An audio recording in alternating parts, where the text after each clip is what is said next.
बिल्कुल शुभी। तो 40 मिनट का वक्त, उससे भी थोड़ा कम वक्त और इंतजार की घड़ियां कम होती हुई हमारे सहयोगी शैलेंद्र हमारे साथ सीधे राजभवन से जुड़े हुए हैं। राजभवन जहां पर अब से कुछ मिनट के बाद यानी कि तकरीबन 40 मिनट के आसपास नीतीश कुमार और तेजस्वी यादव यहां पर बतौर मुख्यमंत्री और उप मुख्यमंत्री के तौर पर शपथ लेते हुए आपको नजर आएंगे। तैयारियों को लेकर के क्या इस वक्त स्थिति है? शैलेंद्र, कौन कौन से नेता यहां पर पहुंच चुके हैं?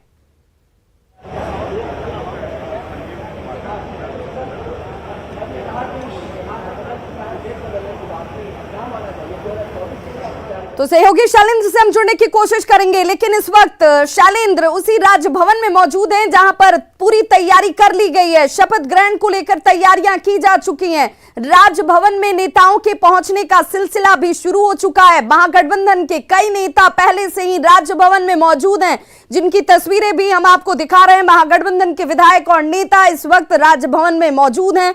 उनके लिए ये इंतजार 40 मिनट का भी बहुत था। इसीलिए देखिए, इस वक्त महागठबंधन के नेताओं की बात की जाए तो वो पहले से ही आकर बैठ चुके हैं राजभवन में अपनी अपनी कुर्सियों को पकड़कर, और जेडीयू के नेताओं के पहुंचने का सिलसिला शुरू हो रहा है। हालांकि ये जो तस्वीर आप इस वक्त अपने टीवी स्क्रीन पर देख रहे हैं, ये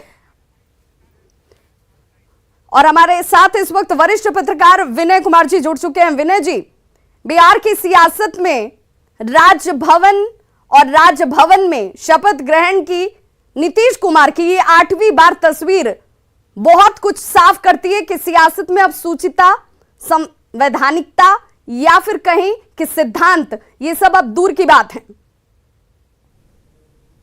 देखिए, राजनीति पावर के लिए होता है। जैसे युद्ध में और प्यार में सब कुछ जायज है, उसी तरह से अब राजनीति में सब कुछ जायज हो गया। और नीतीश कुमार पिछले अगर 10 वर्षों का आप इतिहास देखें तो अस्थिरता का इतिहास रहा है बिहार का। पिछले 10 वर्षों में ये 6ठी सरकार है, और इन छह सरकारों में एक ही चीज़ कॉमन है कि इसके मुखिया नीतीश कुमार हैं। हालांकि एक बार उन्होंने अपना ताज जीतन राम मांझी को दे दिया था, लेकिन नीतीश कुमार एक ऐसा फैक्टर है कि इनकी पालकी को ढोने के लिए बिहार के सभी सियासी दल के लोग लगे हैं और तैयार रहते हैं। तो ये नीतीश कुमार की काबिलियत भी मान सकते हैं आप। बिल्कुल विनय कुमार जी, लेकिन एक सवाल जो बार बार उठ रहा है, ये कहा जा रहा है कि जनता अपने आप को ठगा महसूस करती है, वो कंफ्यूज हो जा रही है। वो कह रही है कि आपको सत्ता में रहते हुए जिसके साथ आप गठबंधन करते हैं, जीत हासिल करते हैं, उसके बाद अचानक से आपको सब कुछ गलत लगने लगता है। अपने हिसाब से आप उसके पास चले जाते हैं जिसके खिलाफ आप थे, तो आप जनता को धोखा दे रहे हैं। फिर जनता के हित की बात न दोहराइए। देखिए, आपका सही प्रश्न है, लेकिन अगर आप 15 देखेंगे तो 15 में तो महागठबंधन के पक्ष में फैसला मिला, लेकिन नीतीश कुमार जी बीजेपी के साथ चलेगा और बीजेपी की सरकार बनी, बीजेपी के सहयोग से सरकार बनी। तो उस समय भी तो अगर कहेंगे तो जनादेश का अपमान हुआ। अगर उसको आप इस समय भी अगर तुलना करेंगे तो नरेंद्र मोदी की अगुवाई वाली जो एनडीए है उसको जनादेश मिला था बिहार में सरकार बनाने का, और नीतीश कुमार किसी कारण से फिर आरजेडी के साथ चले गए।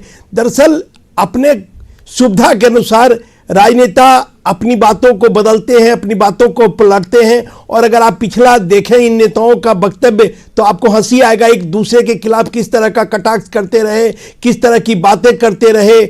तो थोड़ी सी हमको लगता है विश्वसनीयता में जरूर नेताओं की विश्वसनीयता में कमी आ रही है। और अब विश्वसनीयता क्या आधार भी रह गई है, लोग ये समझते हैं कि हमारे साथ वरिष्ठ पत्रकार संजय जी भी जुड़ चुके हैं। संजय जी, जिस विश्वसनीयता को लेकर बार बार सवाल खड़े किए जा रहे हैं, क्या अब आने वाले वक्त में ये कोई आधार ही नहीं होगा नेताओं के लिए? एक क्राइटेरिया नहीं, आप सोचिए ही मत। देखिए, वो दौर निकल गया जिस दौर में लोग मूल्यों के लिए राजनीति करते थे, सिद्धांत के लिए राजनीति करते थे, त्याग के लिए राजनीति करते थे। आज की राजनीति के जो केंद्र बिंदु हैं वो सत्ता हो गई है। सत्ता में हिस्सेदारी, सत्ता में बंटवारा और सत्ता प्राप्ति का साधन अगर राजनीति हो जाए तो फिर हम लोग इस वक्त इन बिंदुओं पर बात करके वक्त का जाया करना होगा।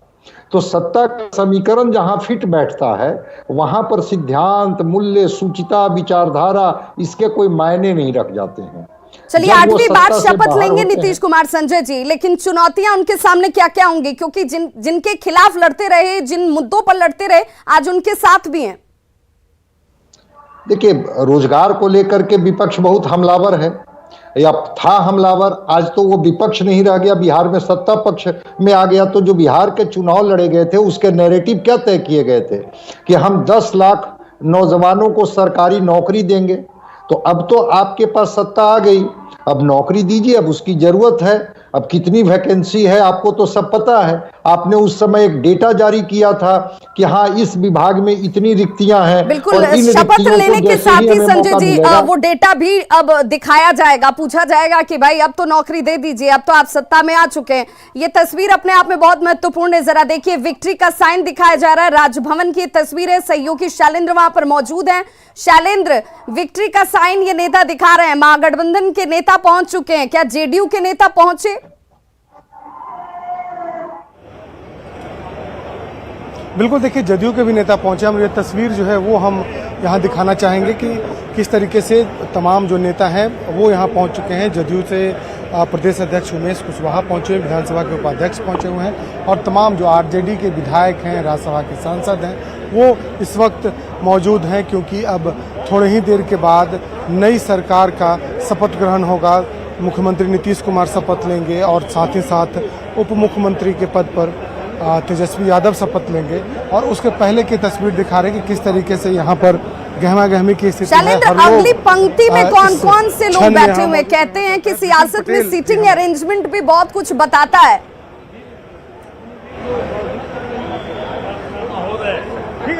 बिल्कुल, देखिए सियासत में सीटिंग अरेंजमेंट जो है वो बहुत कुछ कहता है। और विधान परिषद के कार्यकारी सभापति अवधेश नारायण सिंह भी यहाँ पर पहुँच चुके हैं। उनके अलावा फिलहाल जदयू के जो प्रदेश अध्यक्ष हैं उमेश कुशवाहा, वो यहाँ पर मौजूद हैं। अगली पंक्ति में विधानसभा के आगाज हो चुका है, बिगुल बज चुका है और उसी का आज जश्न हो रहा है।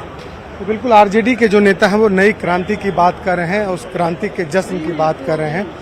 विधानसभा के उपाध्यक्ष महेश्वर हजारी जी, इनसे भी हम बात करते हैं। आप लोग, अब एक नई पारी की शुरुआत हो रही है, अब तस्वीर कुछ कुछ बदली रहेगी। नहीं, हम तो अभी संवैधानिक पद पर, इसलिए मुझे बोलना उचित नहीं है। और अब जो देख ही रहे हैं जो हो रहा है, सब जो होने वाला है, अच्छे दिन आने वाले सब देख ही रहे हैं। तो बिल्कुल, संवैधानिक पद पर होने के कारण बहुत कुछ बोलने से बच रहे हैं, लेकिन उसके बावजूद इनको लग रहा है कि अच्छे दिन बिहार में आ गए हैं। पूर्व विधानसभा अध्यक्ष उदय नारायण चौधरी हमारे साथ हैं। इस दिन के इंतजार में लगता है आप लोग काफी दिनों से थे।